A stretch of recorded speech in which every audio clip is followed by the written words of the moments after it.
So for 9.5, we're going to look at what's called completing the square. So at the top here, I want to just talk about what we've been solving so far. So we've been solving equations that look like this, right? And so if I were to do that, I would start by square rooting both sides. And that would leave me with x minus 5 is equal to, and remember that we get two values from the square root, so a positive and a negative value, so positive or negative 4, and then we'll go ahead and add 5 to both sides. And remember, we get two answers for this. So positive 4 plus 5 is 9, but then negative 4 plus 5 is 1. So what if my equations don't look like that? Well, what we can actually do is any quadratic expression, anything, we can actually make that into a perfect square by doing what I'm saying is completing the square. So we've got the steps below in this box here, and what you'll do is you're going to take your b value. The b value is always that coefficient in front of x, and we'll divide it in half. Once we've done that, we'll actually just square the entire answer. So let's just look at those first two steps by itself. And so that's the completing the square part at the bottom here. Let's see if I left myself some more room on the next page. Let me unzoom. Looks like I did. Okay, perfect. So in example A, I've got x squared plus 4x plus c. I want to find the value of c that makes this a perfect square trinomial. So if you would do me a favor and try and remember from unit 6, perfect square trinomials would be something like x squared plus 6x plus 9. And 9 is a perfect square. And if I were to factor that, that would break into x plus 3 squared. And it has to make sure it follows that a squared plus 2ab plus b squared rule. Side note, you do not have to write this down because I realize you're probably going to run out of space. And I'm going to erase this. But I just wanted to show you the connection here. So if I were to double check to make sure I factor this right, I would take this, I would do the 2a and b, and that does in fact give me the 6x. So I know it's a perfect square trinomial. So basically that's what we're making. We're making a perfect square trinomial. So let me go ahead and just erase that so I can get myself some more room. So to figure that out, we're going to take our b value, and don't get this confused with finding the line of symmetry. We're not doing that. So we're just keeping b the way it is. We're not going to take the opposite of it. We're going to cut it in half, and then we're going to square it. So my b value is 4. And I'll take half of that. Well, that's 2. Then I'll square it and I get 4. So the c value would just need to be 4. So x squared plus 4x plus 4, and now it's a perfect square trinomial. Because if I factored it, it would just be x plus 2 squared. Okay, so and for part B, I'm going to take this negative 8. Now I'm going to keep it negative 8. And I'm going to divide it in half. I'm going to do like a little squiggly line to separate my problems here. And that gives me negative 4. Now when I square negative 4, notice how I'm using parentheses, because if you don't do that in your calculator, it's going to pop out the wrong answer. But negative 4 squared is positive 16. And so I'll get x squared minus 8x plus 16. And then finally, letter C, I'll take my b value of 10. I'm going to divide it in half, so that gives me 5. And then I'll square 5, and that gives me 25. So my trinomial is x squared plus 10x plus 25. And again, I can go ahead and then factor this and an x plus 5 squared. That's how I know it's a perfect square trinomial. So why don't you guys try number 1 and 2 below on your own. So for number 1, you should have taken 12, kept it as 12, divided it in half to get 6, then squared it to get 36. So your c value would have been 36. Then for number 2, you would have taken negative 20, divided it in half to get negative 10, squared negative 10 to get 100. So we're going to take this concept and apply it to actually solving an equation by completing the square. So let me just go to the next page, see if I left myself some more room. And I did, perfect. So for letter D, example D, before I can start completing the square, we just practiced finding the c value, right? Well, they give me a c value and I don't like it. So I want to get it out. I want to kick it out. So I'm going to subtract 12 to both sides. So it frees up my C value space. So now I'm left with x squared minus 6x. Now there's an empty spot is equal to 7, right? So all I've done now, I'm going to calculate for that C value, right? So we just, in the previous slide, figured that out. We'll take the our B value, divide it in half. That gives me -3, and then I'll square it, and that gives me +9. So what I'm going to do is now I'm going to take this 9, and I'm going to add it in for the C value, okay? Now, I can't just do that and just only do it to one side, right? Because algebra's golden rule is that what I do to one side, I have to do to the other. So when I add 9 to the left side, I have to, I'm going to put this in red just so it's bold. So I'm adding 9 over here, and now I'm going to add 9 over here because I got to keep it even, a balanced equation here. And so let me change back over. I hope I picked the right green. Let's see, what was my 7 plus 9? Okay, that's going to give me 16. All right. Now that I have a perfect square trinomial over here, I'm going to factor this. So I know the factors of 9 that add up to 6 are -3 and -3.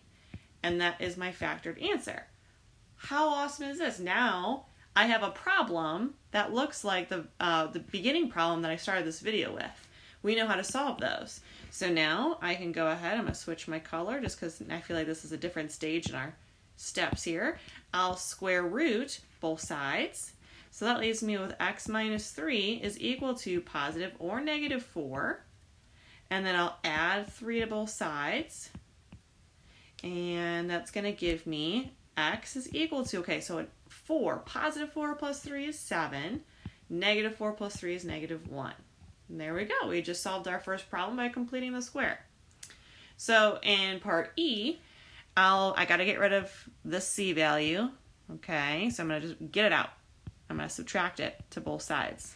So I get x squared minus 12x. I no longer have a C value, so I kind of just like to put C in there. And then 8 minus 3 is 5. So now I got to calculate my C value. So I'm going to take the my B value, which is -12, divide it in half, which is now -6, and then I'll square -6 to give me 36. So that's the C value I want. So now what I'm going to do is I'm going to add 36 to this side for C, but I also have to do it to the other side. Keep my equation balanced.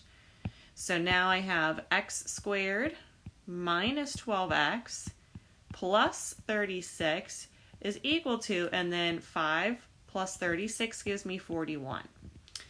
Awesome. So now I have a perfect square trinomial that I can easily factor into x minus 6 squared.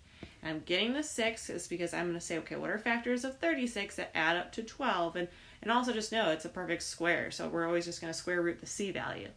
And it's still equal to 41, so I haven't changed the problem. Now I can go ahead, I'm going to pick a different color. Let's go with pink. I'll square root both sides. And so I'm left with x minus 6 is equal to, now I'm going to keep this as the positive or negative square root of 41. I can't simplify that radical. 41 is prime, so I'll just leave it like that for now, and then I'll go ahead and add 6 to both sides. And x is equal to positive or negative square root of 41 plus 6. And I can leave it like that, especially since that would give me a decimal. That is the most accurate answer. So looking at F as my final example, if you're feeling kind of confident you want to try it on your own, go ahead and do so. Otherwise, I'll do this one with you guys. So remember, our first step is that we have to get rid of that C value because the C value I don't like. It's not a perfect square. So I'm going to go ahead and I'm going to add 1 to both sides. That leaves me with x squared minus 8x. Now I have no C value, so I can just put a little plus C there, is equal to 9. I'll take my B value of -8 and I'm going to divide it in half, and that gives me -4. And then when I go ahead and square -4, that gives me 16. So that is my wanted C value. So I'll say my new equation is x squared minus 8x plus 16. Now remember, hold on, gotta change my color here. Adding 16 for the C value means I have to add it to the other side as well. Sorry, I'm kind of running out of space there, so it's kind of hard to see. So now my equation is equal to 9 plus 16, which is 25. And now I'm going to factor this part right here. Perfect square is 16, square root of that is 4. Now it needs to add up to negative 8, so I know it's going to factor into x minus 4 squared is equal to 25. Then I'll go ahead and let's pick a different color. I'm going to square root both sides, and I get x minus 4 is equal to positive or negative 5. And then I'll go ahead and add 4 to both sides. And I get that x is equal to, 5 plus 4 is 9, negative 5 plus 4 is negative 1. All right. Let me just make sure I did all that correctly. Yep, okay. So let's go on to the next slide. So what I want you guys to do is just do the 2 practice problems on your own. Okay, so for the first one, we got to boot out that minus 14. It's not perfect, so I'm going to move it. I'm now left with x squared minus 2x. I'm going to leave a space for our c value. Now the perfect square, the c value that I want would be, if I take negative 2 and cut it in half, that gives me negative 1. Then I'll square it, and that'll give me 1. Sorry, it's kind of hard to show my work there. So I got to make sure I also add 1 to the other side. So my equation actually is x squared minus 2x plus 1 is now equal to 15. Now I just also want to point out that this completing the square where a is equal to negative 1, just disregard that. Okay, I'm going to erase it just so I have space. We're going to do that in the next video. So now I can go ahead and factor my equation into x, not x squared. Okay, x minus 1 squared is equal to 15. Then I'll square root both sides, and I get positive or negative square root of 15. And then I add 1 to both sides, and x is equal to positive or negative the square root of 15 plus 1. And then finally, number 4, you should have started by adding 16 to both sides. And we get x squared plus 6x. I'm going to leave a space for the c values equal to 16. Now I'm going to take my b value of 6, divide it in half, which gives me 3. And then I'll square it, and that gives me 9. So I'm going to go ahead and add 9 to both sides. And I get x squared plus 6x, but I don't have enough space here, so I'm going to erase this. And I'm going to erase this too here, that work of me finding my c value. So I get x squared plus 6x plus 9 is equal to 25.